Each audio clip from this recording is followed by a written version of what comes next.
Karim, beliau yang Imam Bela dan juga para staf atau ulama-nya juga yang kami hormati dan mencintai Allah. Dan para kawan baik muslimin ataupun muslimat yang hadir pada kesempatan kami pada hari ini, yang kami hormati jujur Allah bagaimana kita semua mendapatkan rahmat. Assalamualaikum warahmatullahi wabarakatuh.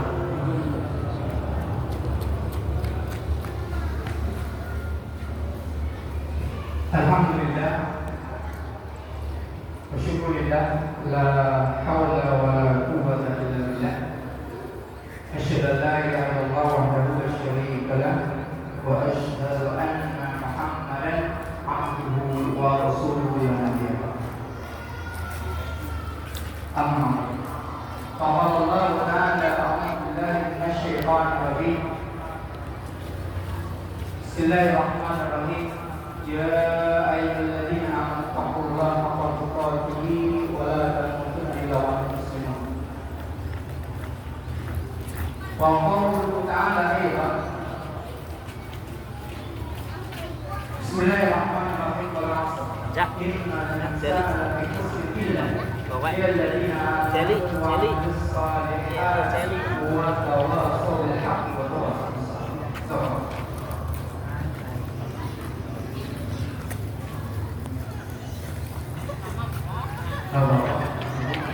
Sampai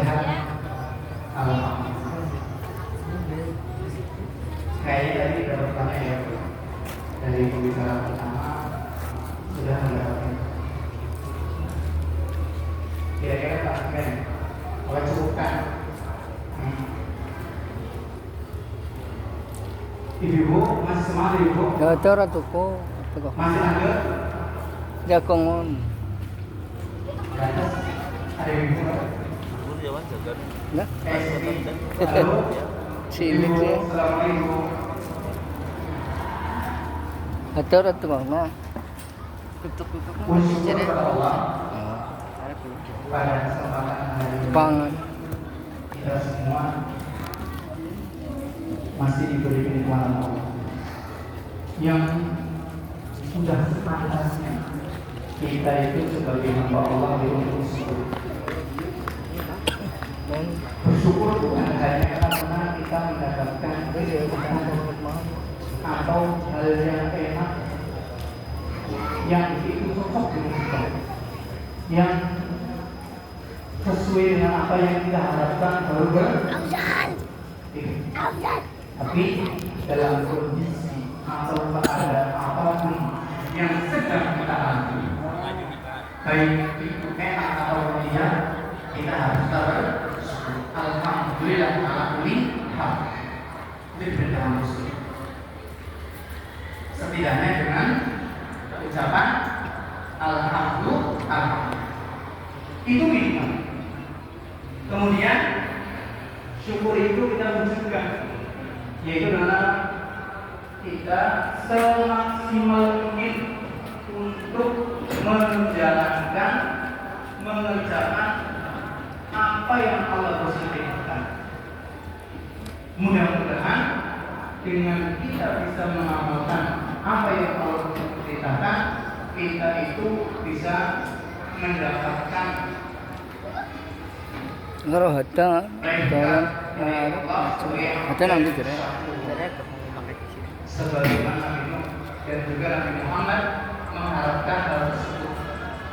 Ingin adalah abdan syakur, apa yang ada. Karena satu ketika Rasul kayak ada protes sedikit sama Aisyah. Rasul ngapain kamu bangun malam-malam, setiap malam sholat panjang lagi sampai kakinya pada bengkak, padahal engkau sudah dijamin masuk surga, sudah diampuni semua dosa. Bahkan yang belum 8 tahun lagi ada sudah diampuni oleh Allah, masuk. Apa jawabnya Rasul? Hai Aisyah, apa salah? Apa nggak boleh kalau saya pengen menjadi hamba yang ahli bersyukur? Jadi semata-mata apa? Karena itu syukur Rasul melaksanakan apa? Perintah. Maka kita semaksimal mungkin untuk senantiasa syukur dengan amal. Kemudian yang kedua, semoga dan senantiasa tercurahkan kepada Rasul Muhammad SAW, para keluarga, sahabat dan pengikutnya, yang mudah-mudahan kita semua termasuk yang setia sampai kita dipanggil Allah, sampai kita menghadap Allah, kita itu masih mempunyai status sebagai umat Nabi Muhammad yang nantinya kita akan diharapkan bersama kalimat Rasul SAW. Muslimin muslimat rahmatullah, pada kesempatan hari ini karena kami mendapatkan amanat dari Masjid NTTB, maka kami berusaha memenuhinya, dan insya Allah kita akan belajar, kita akan mengajar seperti halnya sudah ada di beberapa ikhwan, ada komunitas yang di situ kita akan mengambil surat Al-Asr. Para imam sudah hafal juga artinya, dan mungkin sudah paham dari surat Al-Asr, bahkan itu sering sampai. Tapi tidak apa ya, kita sebelum kita lanjut, mari kita baca bersama. أعوذ بالله من الشيطان الرجيم.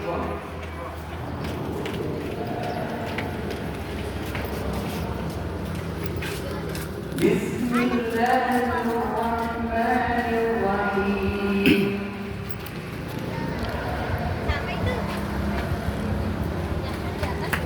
والعصر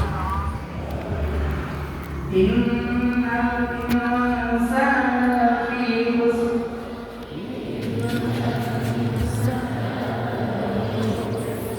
إلا الذين آمنوا وعملوا الصالحات وتواصوا بالحق وتواصوا بالصبر.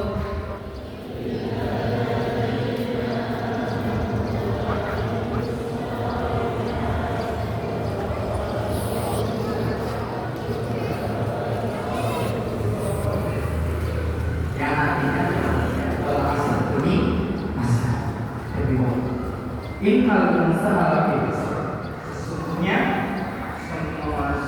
Sesungguhnya manusia itu dalam keadaan rugi. Lawannya rugi berarti tidak beruntung. Persamanya tidak beruntung. Lawannya adalah untung. Tidak ladina, kecuali orang-orang yang beriman. Wa amilus sholihati, dan beramal saleh. Wa tawassaw bil haqqi, saling menasih dalam hak, wa tawassaw bis sabr, dan saling menasih dalam sabar. Ketika bercerita mengenai surat ini, ya, ada sebuah para sahabat. Jadi ketika mereka bertemu dengan sahabat yang lain, ketika mereka berpisah di antara kedua sahabat ini, sebelum mereka berpisah, itu senantiasa membacakan surat ini. Jadi dibacakan. Sebagai orang sahabat tidak perlu membacakan surat ini. Kenapa dia bahasanya ini surat Al-Asr? Mesti tentunya ada dari yang sana, dalam pesan-pesan. Sampai-sampai Imam Syafi'i itu mengatakan, tengahnya sih keton. Imam Syafi'i, seandainya saja Allah itu tidak menurunkan surat apapun untuk menjadikan alasan hujah atau sebagai peringatan buat manusia, Allah tidak perlu menurunkan surat untuk apa? Hujah. dengan surat Al-Asr ini. Sekarang di surat Al-Asr yang ke ayat ini. Mau yang sampai apa? Lakukan, maka sungguh sudah cukup untuk menjadi apa? Peringatan. Sudah cukup itu jadi peringatan. Ketika seorang hamba itu bisa menerima dan memahamkan nasihat yang ada apa? Dalam surat Al-Asr, maka sudah cukup. Insya Allah bisa terang. Karena itu mencakup semua yang ada apa? Nah, maka mari kita bersama-sama membaca. Apa sih yang ada dalam surat Al-Asr? Kita mulai dari ini. Wal asr, demi masa atau demi waktu masa. Dalam sebuah tafsir itu jadi disebutkan. Ada yang mengatakan menukilkan dalam tafsir tersebut itu adalah salat asar. Ada yang mengatakan itu salat asar. Waktu asar. Apa waktunya? Bukan salat asar, waktu asar. Mimba di zawal itu dari setelah zawal condongnya matahari sampai dengan terbenamnya matahari. Ada juga kubaili sebentar lagi masuk waktu malam. Berarti kalau bisa digambarkan seperti ini waktu asar itu.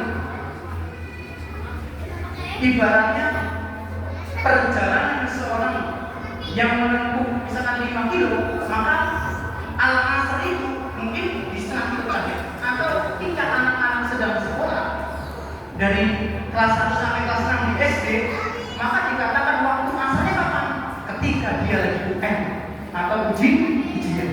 Waktu itu, itulah waktu asarnya. Untuk gambaran seperti itu. Karena apa? Yang namanya asar itu adalah waktu di penghujung akan pergantian hari, akan berakhir hari. Nah, itu dari informasi. Kemudian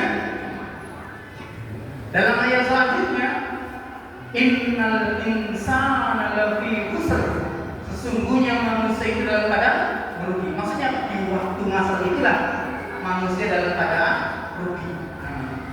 Kayak tadi gambaran anak sekolah, bocah-bocah sekolah. Kalau masih pakai UN, kapan anak itu bisa dikatakan nanti lulus sukses? Ketika apa? Ujiannya dia bisa sukses. Dari pertama kelas 1, kelas 2, kelas 3 sampai kelas 6 mungkin ketika semester itu apa nilainya bagus terus. Tapi ketika semester 2 di kelas 6 dia lengah, lalai, menyepelekan, ogah-ogahan, males-malesan. Gampang mana jawab, dapat nilai bagus terus. Ketika masuk ujian, dia nggak bisa apa? Belajar. Kira-kira akan sukses dalam artian dia itu bisa ngajar, lulus gak? Makasih pikir. Kita semua, maka di penghujung akhir kita, yang kita tidak tahu kapan kita akan dipanggil Allah. Pada ujung itulah kita coba dikatakan dalam keadaan merugi. Saat itu saat yang dikatakan kita itu dalam keadaan merugi kalau tidak terbukti. Dalam sebuah riwayat yang panjang dikisahkan yang intinya ada seorang hamba yang dari awal dia itu melakukan amalan-amalan ahli surga, tapi ujungnya Allah kehendaki dia melakukan amalan ahli neraka di akhir hayat. Maka hamba tersebut atas izin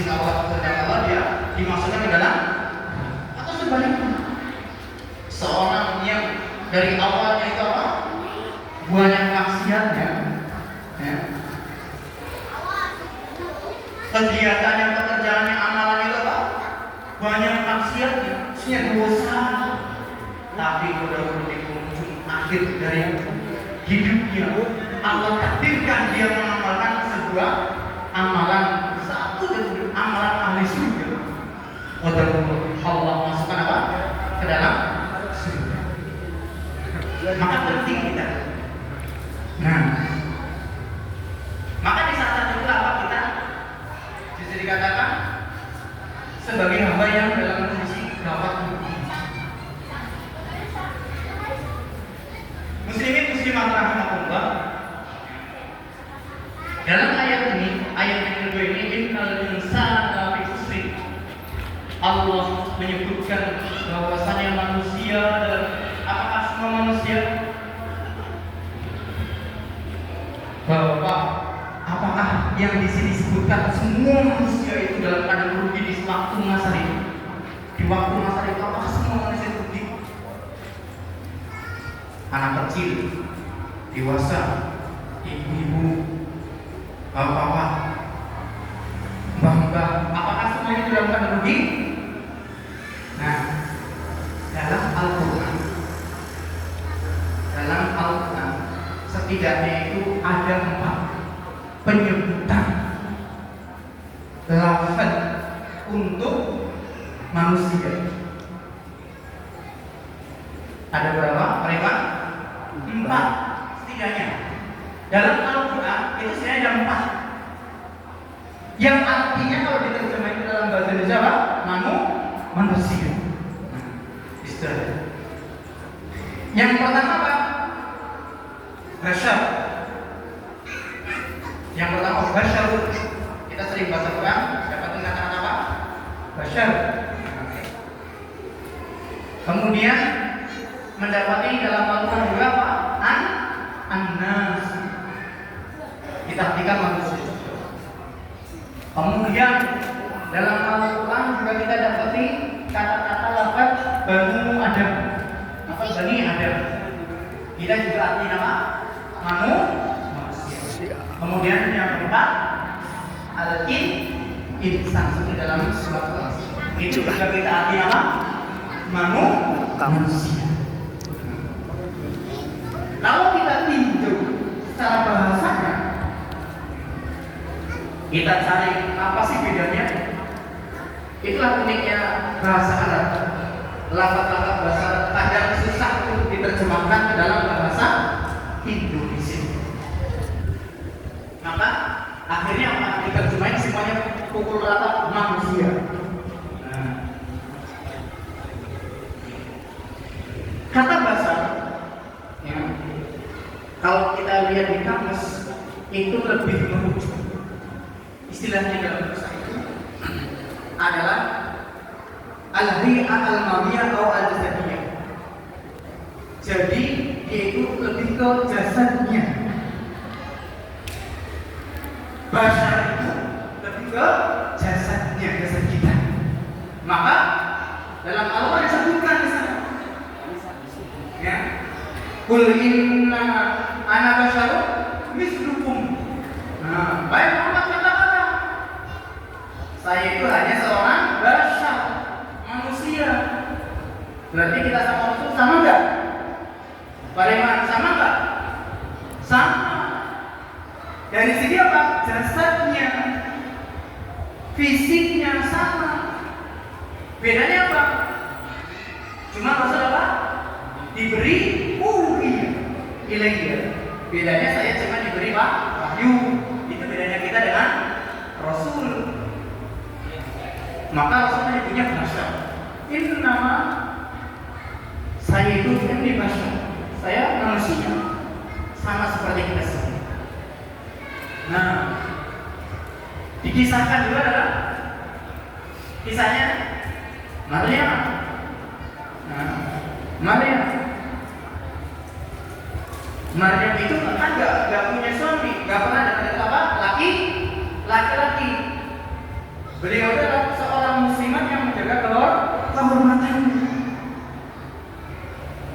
Dalam surat Maryam disebutkan qalat anna, ya, Aisyah Maryam berkata, anak bagaimana yang yakuni saya itu akan punya gulam anak? Bagaimana mungkin saya itu akan bisa punya anak? Loh gimana? Walam yamsasni bashar, kata Maryam, belum pernah ada yang menyentuh saya, bashar, dari kamu manusia. Artinya apa? Secara fisiknya, ya, laki-laki itu belum pernah ada yang menyentuhnya. Orang yang enggak dekat-dekat ke laki-laki dalam jaga rumah tangganya. Walam aku beria, dan Maryam mengatakan apa?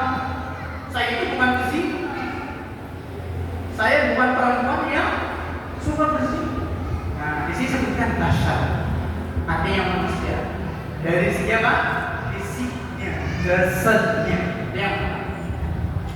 Yang kedua, ya, penyebutan manusia dalam Al-Quran itu ada an-nas. Itu juga kita artikan apa? Manusia.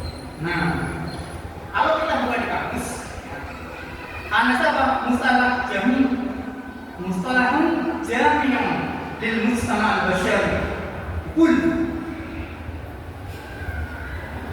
Jadi dia sebuah istilah untuk semuanya manusia, anak kecil, dewasa, ya, kemudian orang yang muda, ibu-ibu, bapak-bapak, itu semua masuk dalam manusia.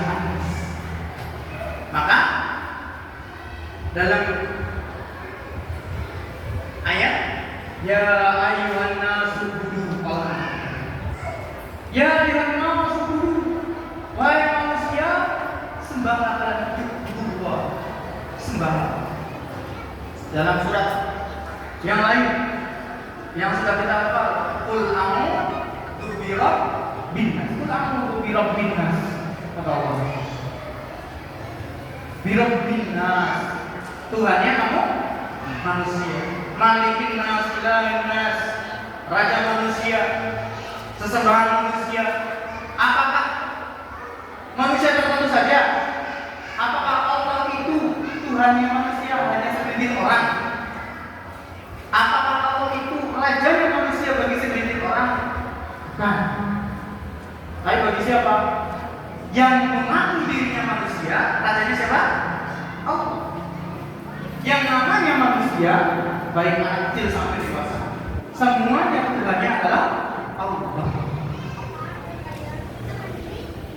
Yang mengatur diri kita siapa? Allah. Rabbin nas. Berarti kalau menggunakan anas itu berlaku untuk semua manusia, tidak. Tapi kalau bahasa dilihat dari segi apa? Fisik jasad. Kemudian yang ketiga, kata dalam Al-Quran yang bisa diartikan manusia adalah Banu Adam. Kalau kita lihat maknanya secara bahasa, itu mengarahkan ila aslil insan, ila aslil insan. Dia mengarahkan kepada asal usul mula manusia. Siapa asal usul kita? Nabi Adam. Maka kita dikatakan siapa? Keturunan Adam atau Bani Adam. Kita semua adalah keturunan Nabi Adam. Maka ketika kita mendapati kata Bani Adam atau Bani Adam dalam Al-Quran, berarti apa? Menandakan kita semua itu dilihat dari segi apa? Segi kita adalah keturunan Nabi Adam. Seperti disebutkan alamat ini ya Bani Adam.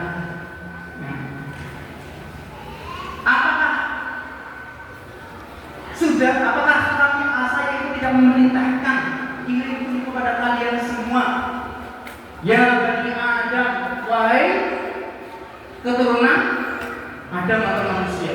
Berarti dari siapa ini? Semuanya sama, lafalnya sama dari siapa? Nabi Adam sampai Nabi manusia yang terakhir. Ya. Apa yang diperintahkan oleh Allah? Allah ta'budu syaitan. Kalian semua itu hendaknya tidak dan jangan sampai apa? Menyembah pada syaitan. Bukan hanya umatnya siapa? Nabi Muhammad toh. Tapi siapa? Memang semua dari Nabi siapa? Adam nanti sampai yang terakhir. Kita tidak boleh. Itu yang ketiga. Nah, ketika disebutkan ini berarti dilihat dari segi asal kita. Yang keempat, penyebutan manusia di dalam Al-Quran itu juga ada al-insan seperti dalam surat Al-Asr yang sedang kita bahas. Apa itu? Ya, al-insan. Kenapa manusia dinamakan insan? Al-insan, penyebutan dinamakan insan dilihat dari segi apa? Ketika Allah menyebutkan dalam Al-Quran insan, manusia bukan pakai anas, bukan pakai bashar, bukan pakai banu Adam, tapi menggunakan kata insan. Nah, itu apa? Itu mengarahkan kepada ila sifatihi ad-dabiyyah. Al-wa'yi wal idrak wal fikr. Itu mengarahkan kepada sifatnya manusia.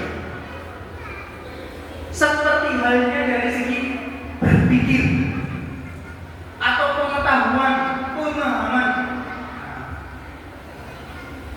Sekarang pertanyaan ini, apakah semua manusia itu bisa berpikir? Ada nggak yang nggak bisa berpikir atau belum bisa berpikir?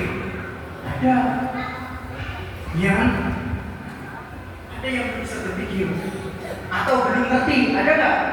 Ada. Siapa namanya? Anak kecil. Siapa lagi? Orang yang sudah sembuh sampai pikun. Atau siapa lagi? Orang yang tadi tidak sadar, mabuk misalkan, nggak bisa berpikir, nggak ngerti. Atau siapa lagi? Orang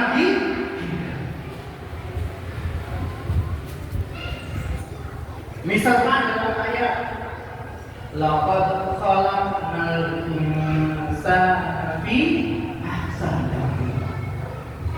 Kata Allah, sungguh saya telah laqad khalaqnal insana, saya sungguh telah menciptakan manusia fi ahsani taqwim, dalam bentuk yang sempurna.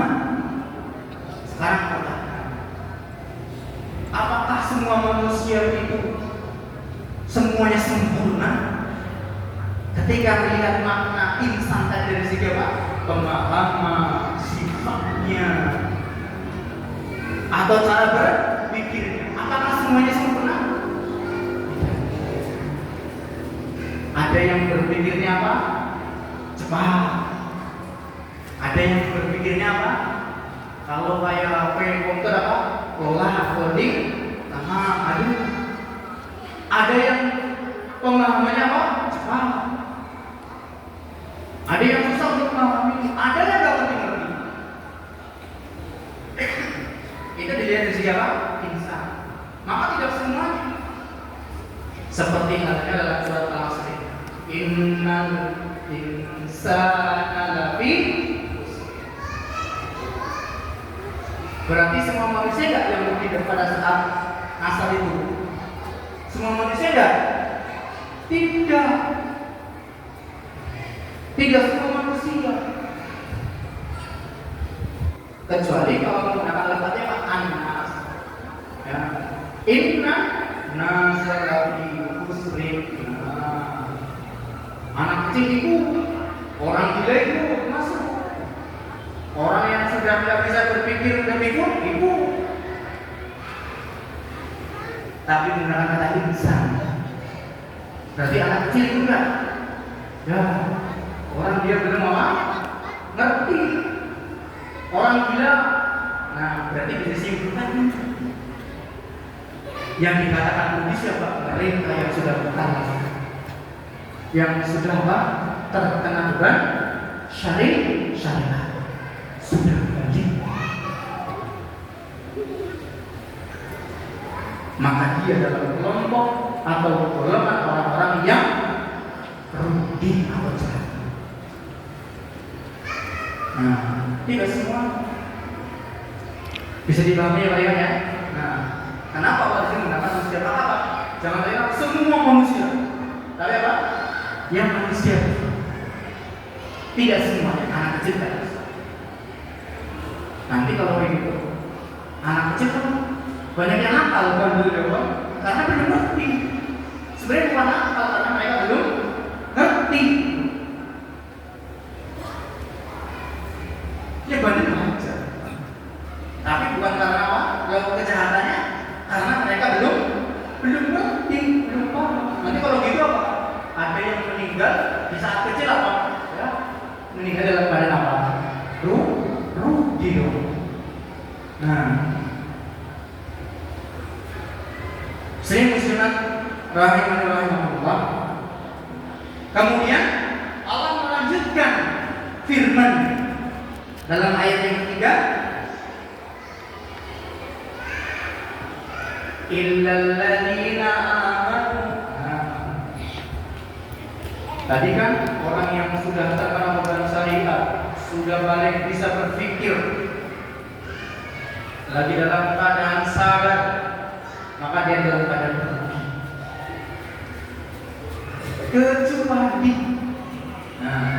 Kecuali berarti kalau nanti dia bisa melakukan kecuali ini, kira-kira dari orang celaka enggak?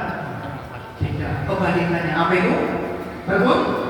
Sebelum judul itu kita kasih dulu apa? Sebab-sebab. Apakah sebab kita bisa beruntung atau beruntung? Nah, yang pertama, illal ladzina amanu, kecuali orang-orang yang beriman. Itu yang pertama. Orang yang tidak akan celaka atau beruntung adalah orang beriman. Iman itu apa sih? Yang gampangnya apa? Percaya. Iman itu apa? Percaya. Di situ tulisannya kayaknya salah, kurang lebih ya, yang Arabnya. At-tasdiqu bil qalbi, al-qawlu bil lisan, al-amalu bil jawarih. Tiga unsur ini harus ada. Maka dikatakan imannya apa? Kamil, sempurna. Dikatakan dia beriman. Yang pertama, iman itu harus diyakin dengan hati, pengakuan dalam hati. Kemudian yang kedua, qaul bil lisan, harus diikrarkan, diucapkan dengan lisan iman. Kemudian yang ketiga, biar sempurna imannya, itu apa? Al-amalu, dilaksanakan dengan anggota tubuh kita. Apa yang Allah perintahkan kerjakan, apa yang Allah larang tinggalkan.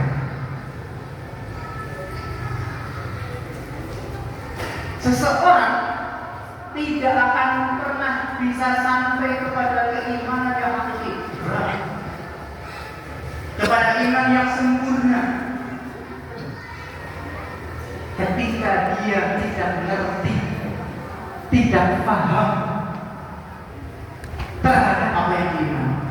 Gampangnya gini, para iman, kalau para iman ngambil percaya kepada seorang, sudah yakin betul, kira-kira sebelumnya sudah kenal dengan seorang itu yang kita percaya ini. Kita menitipkan dua orang sesuatu kepada orang itu. Kenapa kita menitipkan kepada dia? Karena kita percaya. Kenapa kita percaya kepada orang itu? Karena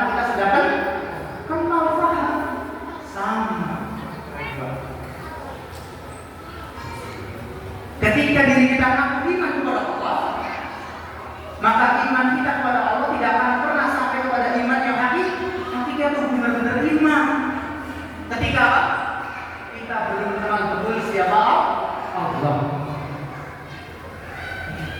maka harus kenal betul. Agar kenal gimana? Ibu-ibu, agar kita kenal betul dengan Allah gimana? Hah? Nah, salah satunya ngaji, ada taklim.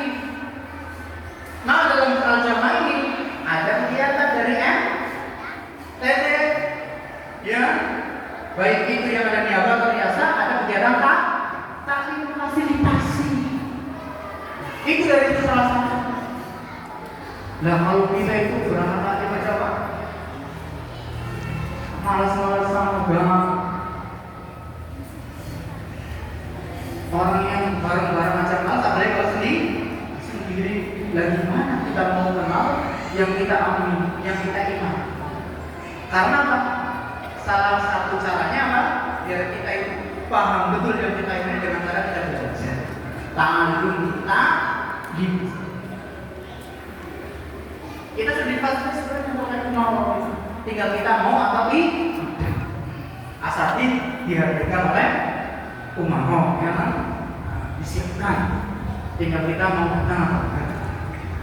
Insya Allah kalau kita sabar bisa kepada pemahaman yang betul-betul, yang ujungnya adalah iman yang hakiki benar. Para imam muslim rahimahullah. Nah, sekarang kenapa orang mukmin itu dalam ayat ini sebagai pengujian dari orang-orang yang rugi, atau kebalikannya orang mukmin itu akan beruntung? Kenapa orang mukmin dikatakan beruntung? Kenapa orang yang iman itu pasti beruntung? Qad aflahal mu'minun. Orang mukmin itu pasti beruntung. Ya, pasti. Sekarang, gimana kok orang mukmin itu bisa dikatakan apa? Beruntung atau tidak akan celaka? Satu alasan saja.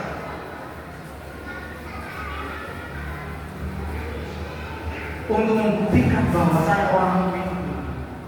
Apa? Orang mukmin setiap perbuatannya itu tidak akan pernah sia-sia. Setiap perbuatannya itu akan mendatangkan manfaat. Itu ciri orang mukmin. Setiap perbuatannya akan datang apa? Manfaat. Dan setiap perbuatan yang tidak ada manfaatnya, kalau dia orang mukmin lagi beriman pasti ditinggal. Maka lebih sebenarnya apa? Min husnil Islam, min husnil Islamil mar'i, dari baik Islamnya seorang tarku ma layakni, meninggalkan apa saja yang tidak ada manfaat. Kalau kita ingin melihat Islam kita itu baik atau tidak, iman kita itu baik atau tidak, apakah kita sudah bisa meninggalkan perbuatan yang tidak ada manfaatnya, termasuk surga, tidak manfaat dia tinggalkan. Dan sebaik-baik seorang hamba apa? Sebaik-baik manusia apa? Khairun nas anfa'uhum linnas, kata Rasul. Orang yang terbaik apa? Yang bisa memberikan manfaat paling banyak. Buat siapa? Orang lain. Sekarang logikanya, cara berpikirnya berapa? Kalau dia itu bisa memberikan manfaat orang lain, buat diri sendiri dia bisa nggak? Apalagi manusia lebih dominan sifat egoisnya, iya kan? Sifat saya. Dan sebelum orang lain berarti saya dulu dong, kan? Kalau dia bisa memberikan manfaat selalu dari orang lain, pasti dirinya tidak akan pernah ditinggalkan dari orang lain. Karena seorang mukmin, orang muslim bukan seperti lilin. Dia bisa menerangi yang lain, tapi apa? Membakar dirinya tidak.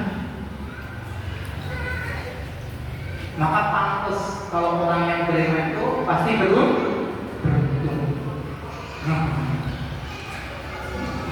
Yang kedua,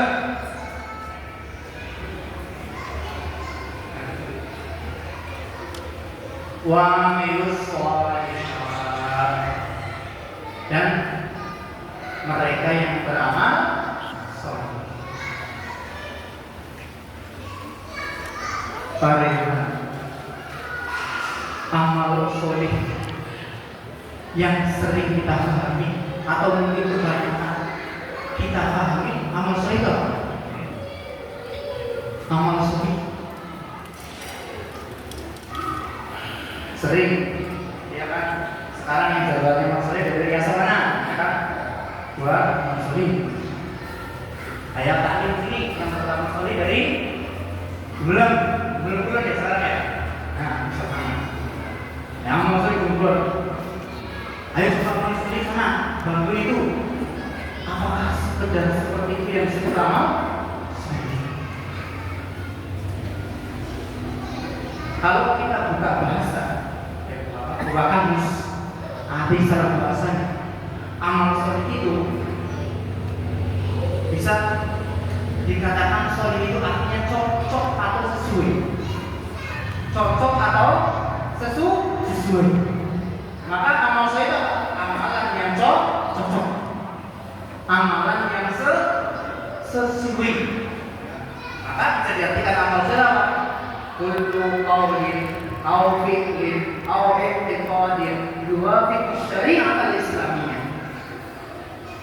Setiap perkataan, perbuatan atau keyakinan kita yang itu sesuai dengan syariat Islam, maka itu namanya amal soleh.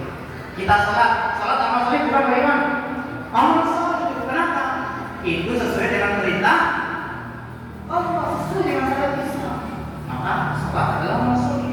Puasa, zakat, membantu orang sedekah, infak. Setiap perbuatan yang sudah sesuai dengan Quran Sunnah namanya apa? Amal soleh. Kalau tidak bertentangan, berarti namanya amal soleh bukan? Bukan. Walaupun dipandang baik oleh masyarakat atau kebanyakan orang, tetapi ternyata perbuatan itu bertentangan dengan syariat Islam, maka namanya amal soleh bukan?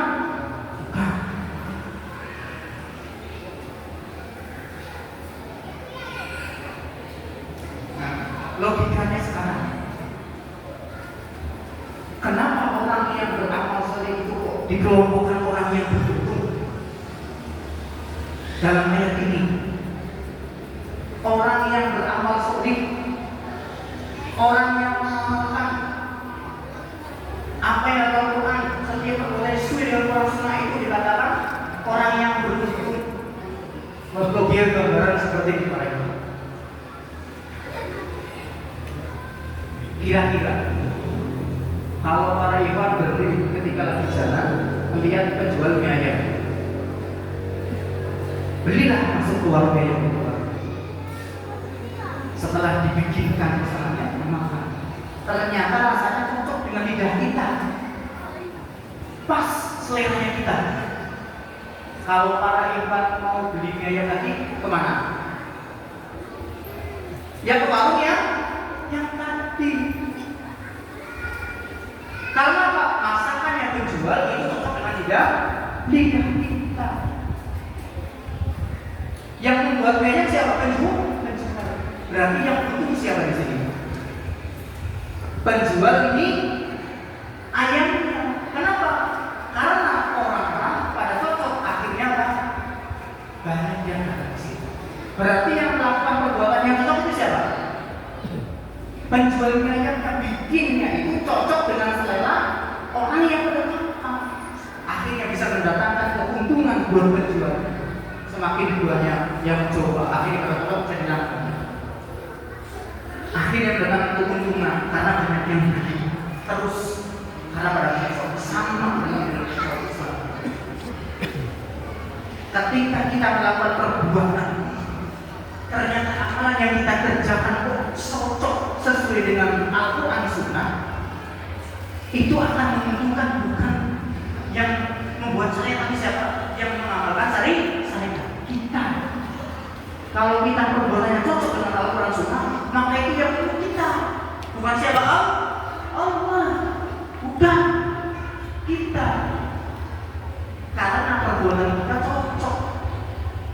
dengan apa yang dikehendaki dengan oleh Allah dan Rasul. Gak usah khawatir kalau amalan kita sesuai dengan Al-Quran.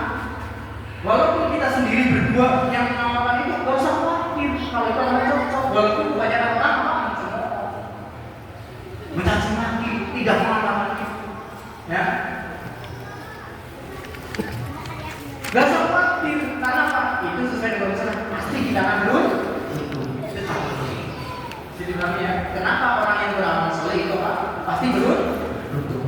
Yang berikutnya, yang ketiga, watawasau bil haqqi. Saya kami sekalian watawasau dari mana? Katanya mau lebih. Yang ketiga sama yang keempat, watawasau bil haqqi watawasau bil sabr. Kalau kita tanya kepada anak yang sekolah pondokan, yang mereka belajar nahwu shorof, tawasau, yang mereka ngapalin tasrifan, subhanallah, ini itu ikuti masih apa? Nah, anak ulama apa alam? Ketika ada kata dalam bahasa yang dia itu mengikuti bahasa apa, malah maknanya banyak. Ada 4 atau 5 maknanya. Di antaranya apa? Al-musyawarah. Apa itu? Ikut sertaan. Di antaranya itu ikut sertaannya apa? Kalau ikut serta berarti yang melakukan satu orang atau tidak? Lebih tawasau apa artinya? Maka kita artinya apa? Saling menasihati. Kalau saling menasihati dari satu orang atau dari 2 arah? Kedua arah. Dari umaro, pemimpin, nasihati siapa? Makmumnya ketika mereka bersama. Atau dibalik, ketika umaronya pimpinan dapat melakukan kesalahan, dapat oleh umatnya apa? Menasihati. Tawasau, saling, tidak boleh ada yang kasih. Tawasau. Maka poin yang ketiga, 4 ini secara tidak langsung apa? Memerintahkan kita untuk hidup berjamaah. Poin 3 ini kali langsung memerintahkan kita untuk hidup berjamaah. Karena nggak mungkin ini bisa terlaksana saling menasihati kalau dalam kehidupan sendiri. Kalau sendiri kira-kira aja sendiri, memang bikin orang yang penting diri sendiri. Tapi kalau kehidupan berjamaah seperti itu enggak? Tidak. Bahkan satu kewajiban hak dan kewajiban kita dalam kehidupan berjamaah dinasehati. Hak kita menasehati dalam kewajiban kita. Berarti kalau ada di antara kita yang tidak melaksanakan apa? Tidak menjalankan kewajiban, kalau dia tidak menasihati ketika ada sebagainya. Nasihatnya al-haq dengan kebenaran hak. Hak itu kalau kita sudah bilang hak, berarti lihatnya dari siapa? Dari sisi mana? Apa kita tanya ke manusia? Tidak. Kalau benar masih mungkin. Kalau benar masih bisa nanya. Tapi kalau sudah bicara hak, maka patokannya siapa? Al-haqqu min rabbik.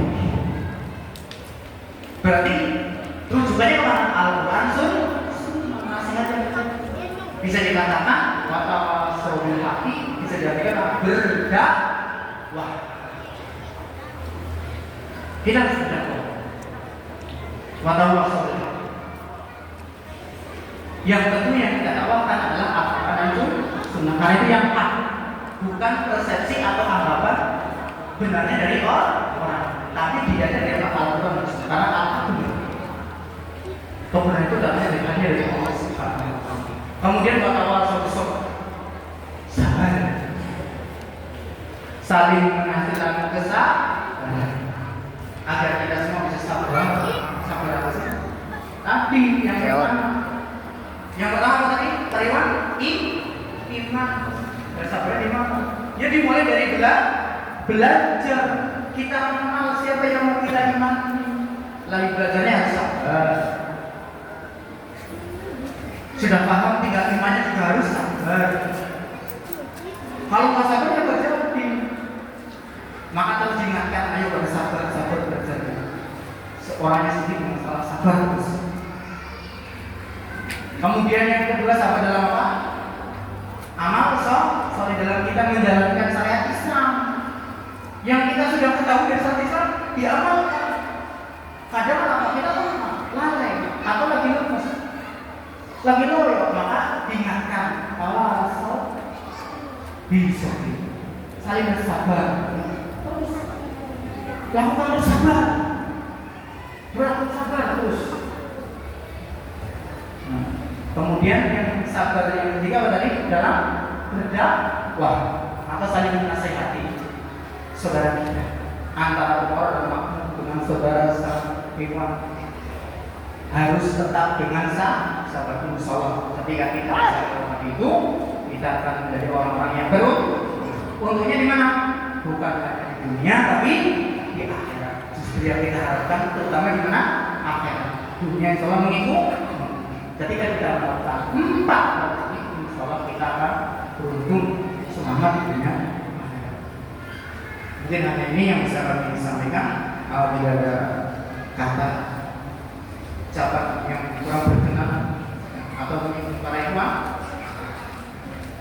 kami mohon maaf yang sebesar-besarnya kita menerima kepada Allah. Astagfirullahaladzim. Akhirul wali. Assalamualaikum warahmatullahi wabarakatuh.